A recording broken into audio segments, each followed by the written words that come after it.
if you're getting a lot of notifications from Sendwave app, then in this video I'm going to show you how you can permanently disable Sendwave app notifications. If this video helps, please like and subscribe. To do this, just go to your phone and look for settings option, and from settings look for apps. From apps, you should see all the apps, or you should see manage apps option. If you tap on it, or all apps, now this will list all the apps that you have on your smartphone. From the list, search for your app by name, and Sendwave is here. We are on the app info page here. Look for permissions section, and under permissions you can see you have notifications.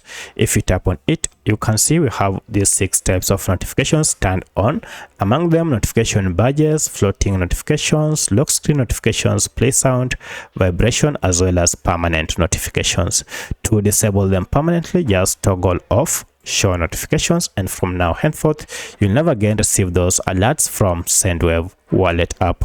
So that's how you can permanently disable Sendwave app. If you have any other question, kindly let me know in the comment section. Otherwise, thanks for watching, and let's meet in the next video.